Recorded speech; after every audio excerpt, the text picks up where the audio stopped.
From JBS Studios in Greater New York, this is the JBS News Update with Teisha Bader. I'm Mark Golub, sitting in for Teisha Bader with the JBS News Update for Wednesday, January 25th.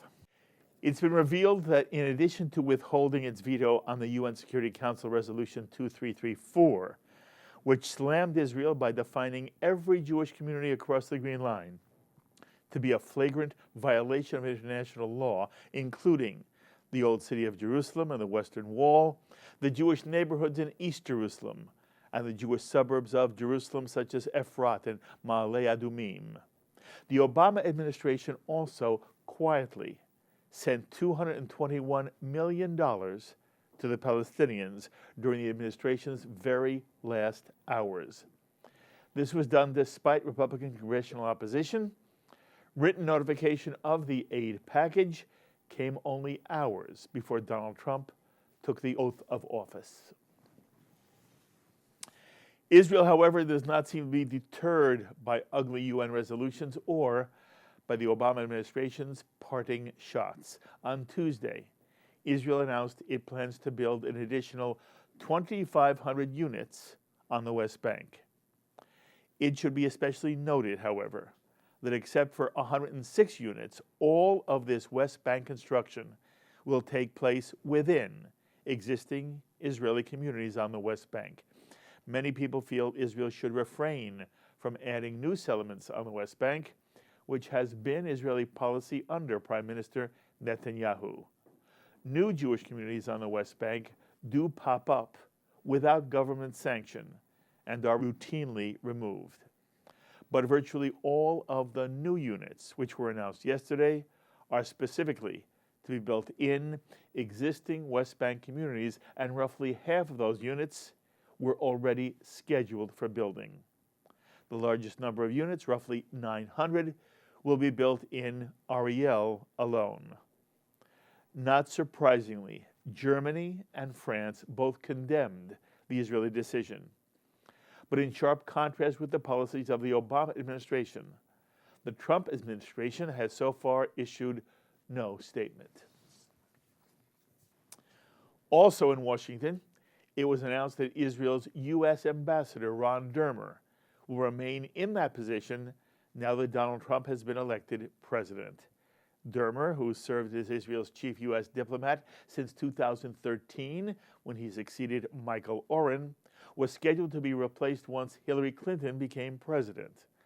But with Donald Trump's surprise victory, the diplomatic scene has changed for Israel as well. And Prime Minister Netanyahu has announced that Ambassador Dermer's term will continue.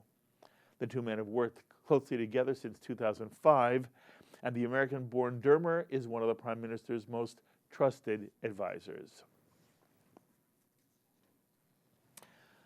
A story in Ynet reveals the ongoing tensions between Israeli secular society and the Haredi rabbinate. Israeli rabbis in IDF training programs are being told they should oppose enlisting women and non-Jews into the Israel Defense Forces. The non-Jews being mentioned referred to Druze Bedouins, whose ongoing participation in the Israeli army goes back to the 1948 War of Independence. The non-Jews being referred to in these Haredi-run IDF training sessions also include former members of the Soviet Union, many of whom are from mixed marriages where the mother was not Jewish. According to Jewish law, these Israeli citizens, who consider themselves Jewish and Israeli, and are prepared to defend the state of Israel in the IDF with the rest of the Israeli society, are not technically Jewish. The Office of the Orthodox Chief Rabbinate has both required these Jews from the former Soviet Union to formally convert to Judaism, but then has made that conversion bureaucratically difficult to do. The Israeli rabbis who have experienced this Haredi-administered IDF training program describe the attitude toward women and non-Jews especially problematic. IDF representatives are going out of their way, however, to contradict the Haredi characterizations pointing out that women are an essential part of the IDF and that the rate of women in combat roles doubles every year. And on the lighter side of the news, it was announced that veteran American movie star and film icon Kirk Douglas, who appeared in some 87 feature films, including Spartacus, Gunfight at the OK Corral, and of course, the 1966 film Cast a Giant Shadow, in which Douglas played Mickey Marcus, the United States Army colonel, Jewish, who joined the Haganah to fight in Israel's War of Independence and became Israel's first modern general. Kirk Douglas, who became 100 years old this past December 9th, will be celebrated at a Beverly Hills bash on Friday.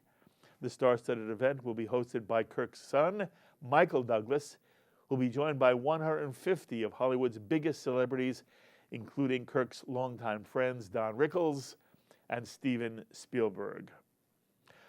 Of course, later in life, Kirk Douglas, born Isser Danielovich, returned to his Jewish roots, celebrating an adult bar mitzvah ceremony at the age of 83 with Rabbi David Wolpe, who now studies Torah with Kirk Douglas every week.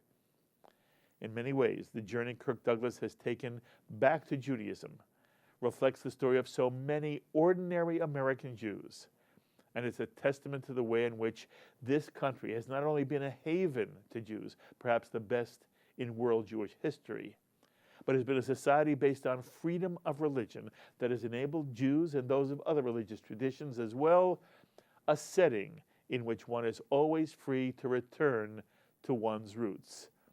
And we wish Kirk Douglas a most wonderful simcha this coming Friday. Turning now to JBS for tonight. Coming up in just a moment, Micah Halpern with another of his wonderful news analysis in Thinking Out Loud.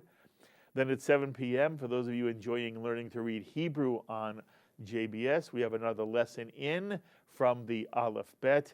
And in prime time Wednesday night at 8 p.m., you'll have a front row seat for the second annual Brooklyn Jewish Hall of Fame induction ceremonies, hosted by Jake Ehrenreich, a recipient himself this year, along with Lainey Kazan, Bruce Ratner, and Raoul Felder, among others. Tonight at 9 p.m., you'll have the chance to meet an extraordinary young man, Josh Warhit, who served the state of Israel as a lone soldier, meaning he had no other immediate family in Israel when he served in the IDF. Josh talks about his experiences patrolling the Lebanese border, keeping peace on the West Bank, and fighting in the streets of Gaza during the 2014 war.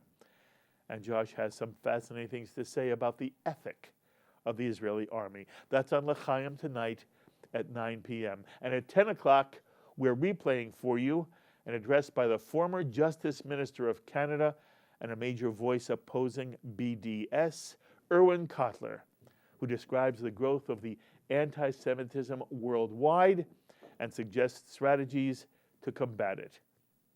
And that's from JBS's exclusive coverage of Kean University's 2016 Conference on Global Anti-Semitism. All tonight on JBS. I hope you enjoy watching. And that's the JBS News Update for Wednesday, January 25th. Teisha Bader will be back in this chair tomorrow evening. I'm Mark Golub. Until the next time, be well, my friends.